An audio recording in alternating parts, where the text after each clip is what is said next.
Hey guys, this is Anthony Morganti. I am MrPhotographer.com. Today we have another episode of Photo Critiques. In this episode, we're going to take a look at the work of Philip Columbus. Philip sent me 10 travel images. The first 7 were shot with the Sony a6000, the last 3 with the Sony a7 III. I want to remind you that in the top left-hand corner, you'll be able to see the exposure information and the focal length and lens that Philip used on each of his images. We're going to jump right into it on this shot. This is kind of a difficult shot to take well. Philip did a really nice job. I say it's difficult, first of all, because it's really busy. There's a lot of stuff, a lot of vegetables here in the scene.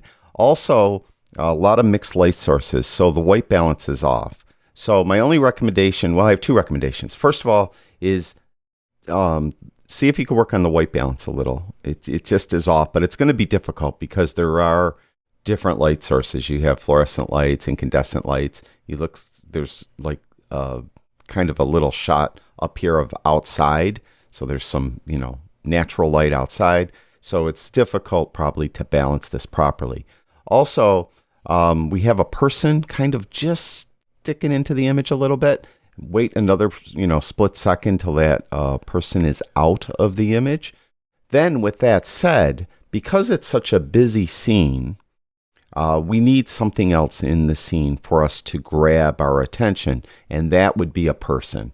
So if you had a travel companion with you, if you could ask them to stand around this doorway, that would be near the rule of thirds area. Rule of thirds probably a little more in here, right? Yeah, rule of thirds a little more in here, but if you could have them stand around here, that would, because we have kind of this diagonal going with, the vegetables going from like the lower left going out towards the upper right, it would naturally lead us to a person right there. And that would push this image over the top. Next, this is a really cool shot. I just love how big the sun is, and I love the sun rays. Really, I think it's nice. Nothing much here. You got nice framing going on of the sun. This is another one you may want to consider putting a person in the shot. Most often on travel shots, I know most photographers want to avoid having people in the images, but sometimes having a person in the shot just gives someone who's looking at the image a chance for their eyes to rest upon something. And in some instances, having a person in the image will offer scale. In this case, that's not needed. You don't need scale here. But overall, though, I think it's a nice shot. Here we go. Here's another one. Really nice. I love this little hint of the moon right there. Really cool. I love that you chose black and white for this. One small thing. It's not a big thing. There are people in this image. Now, this offers scale. We could see really how we get an idea how big the buildings are in relation to the people that are down here. The only thing that, because it's kind of right near a rule of thirds line, these 2 people right here, this person is behind this tree. And those of you that have watched this series know that in the past, I've talked about when you have an image with a lot of depth, this image has a lot of depth to it. There's stuff in the foreground, midground, background. What you'd like to do usually is to not have things overlap. Now, of course, it's impossible here. You can't move a tree. It's going to overlap with the church in the background and so on. But because these people are in kind of a critical area, this rule of thirds area where our eyes kind of naturally look, it's a bit distracting to have this person covered up. So if you could have waited maybe another split second till they were down over in here, I think it might have helped. Of course, then you have these people moving this way, and if they cut over that to their left a little bit, it might have cut this guy out. So it really is kind of hit and miss, and sometimes you need just serendipity. It just has to be kind of lucky. But that's the only small thing. Otherwise, I really like the shot. I really think it's a cool shot. Let's zoom back out and go to the next one. This one's really cool. We have a nice diagonal going here. We have the fence coming out from the lower left-hand corner, moving up through the scene. It naturally leads us along the scene. And of course, we have the cats there. It's a really cool shot. This is one I think I would have worked if it appears the cats are walking along the fence. They're right here. Nice. But I would have been, maybe get some shots of them further down, see if that looks any better, any worse. But right where they are now is good because there's minimal overlap with what is in the background. So it looks good. I like this shot a lot. Next, another kind of travel shot. This is one where we have these converging lines, right? So we're looking off into the distance. The payoff is we have a person with a stroller, another person over here.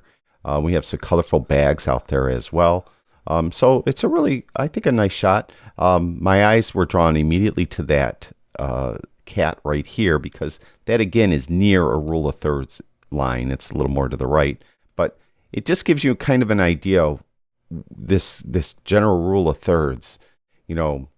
It's probably over talked, but it is a really pertinent compositional rule. I don't like calling it rule, compositional suggestion, because we often, as a viewer of an image, will have our eyes kind of look in those areas where the rule of third lines are. So that's why it is really important to keep it in mind. But here we have another compositional rule or compositional suggestion is kind of the leading lines and converging lines as they converge off into the distance. So it's a pretty cool shot. Overall, it's very wide angle, 16 millimeters. So there's some distortion in it. You can see how things towards the edge are kind of getting distorted. A lot of stuff is getting bent in. Looks like the walls on the left are falling in towards the right. Not much you could do with that, but it does, something you should be aware of, and maybe you could work it when you're framing up the scene to minimize that. You'd have to get closer to the left wall, shoot more down that wall so it doesn't bend in as much. Then, of course, the right wall might start bending in. So, it's something you have to experiment with, work the scene, as I often say. Here's a nice shot. I'm going to assume this is a basilica, but let's call it a church just in case. Really cool. I like it. Like the people in it. Again, we have some people in the shot, giving it some scale so we realize how big it is. Now, there's a lot of noise in this image. It almost makes it look like it's a painting. There's so much noise here. So you may want to consider some type of aftermarket noise reduction software. I, of course, done a ton of videos of Denoise AI. I often say that's my favorite noise reduction software. Just very recently, though, On One has released No Noise AI, which in many instances works just as well as Denoise AI. So I really like that as well. So you may want to consider getting something to reduce noise in this type of image, because you could see even the stained glass windows, they just look kind of distorted because there's so much noise there. But overall, I like the image. Here's a cool image. I just like it. I like that the red is just so dominant. All right. This is where you could use color to give an image visual weight. All the other colors are really subdued, but the red just jumps out at you. So really well done. Again, it's kind of a diagonal going through the image, so it's very nicely framed and set up. So it's a really nice image. There is this weird noise pattern going on here. Oops, sorry about that. So a lot of noise. So you, again, consider, unless you want the noise. Again, some people add noise or keep noise in an image as a creative choice. If that's, your style and you want that, that's fine. I'm not going to tell you not to do it, but I want to make you aware that there is noise there in case you're not aware, and maybe, you might want to consider some type of software to get rid of that noise. Next, this is a perfect image. Not much I could say here. It's just perfectly framed. It's really nicely done. The camera settings are perfect to get that shallow depth of field. Really well done. It's really nice. Next is another nice image. I like the dappled light that is falling upon the waterfall. Again, photographer has little control over that. It's a shame that this branch is kind of overlapping the waterfall, but then again, it kind of adds something to the image as well. but it's pretty cool. Just overall, I think it's a nice shot. Very well done. And this shot is absolutely perfect. It's just a great shot. Christmas, children, opening presents, excitement. The only thing well, maybe two things I could suggest. Again, there's a lot of noise. So again, do something for the noise, in my opinion. Also, it's really busy, right, in the background. And the most important part of this image is the child. Everything else really isn't as important. Yeah, it's Christmas. You got the tree back there so we could see it. We got the cat with the little Santa hat on. But still, the payoff is the child. So what I would suggest you do is to crop this. I would keep the same ratio that you have so you could get a print, 8:10. Looks like it's a 4:5 ratio, right? Yeah. So keep that same ratio. That's what I would say. But I would flip it vertically, hit the X key on your keyboard in Lightroom. Then I would pull down from the top. So this top rule of thirds line is right on the child's eyes. And then maybe center the child a little bit more. And then like that. Then it kind of cuts out all that busyness in the background. And we're just looking at the child. So it's really a wonderful shot, though. Here, you did the right thing by shooting wide open, f at 2.8, because you want to try to blur out the stuff in the background as much as possible. The issue is, because it's wide, it's at 28 millimeters, you have a lot more depth of field than if you zoomed into 75 millimeters, and then you would have had a lot more shallow depth of field. So if it was possible, I would have, if possible, if I could have moved back, I would have zoomed into 75 millimeter, shot at f at 2.8, and shot vertically right in camera. And then there was no need to crop. And then hopefully it would have been just enough depth of field so that the child and the present were in focus, but it fell off dramatically behind the child, and we started getting some more blur back here.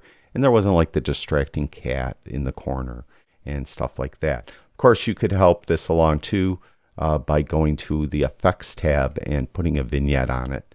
And it just will help kind of push everyone's view more towards the middle where the child is. But it's a wonderful shot nonetheless. So really my only suggestion, if you're not using noise in your overall work, for creative reasons, you may want to consider some software to reduce the noise. And other than that, every now and then when you're doing these travel shots, I know that most of us, because we're at a location, we tend to not want people in it. We're shooting the Eiffel Tower. We just want the Eiffel Tower. We don't want people in there. But get that shot, but then always consider getting another shot or two where people are in the scene, because in some instances, like a shot of the Eiffel Tower, it offers scale. In other instances, it gives someone who's viewing the image a place for their eyes to resolve on. So as they're looking through an image, for example, that first image, it just gives someone a chance for their eyes to resolve on something because, there's a lot here to look at. And if there was a person here, then it would help, I think, that image along, and it would help some different scenes along as well. Thank you, Philip, for sharing your work with me. I really do appreciate it. And thank everyone for watching my videos. I really do appreciate it. I'll talk to you guys soon.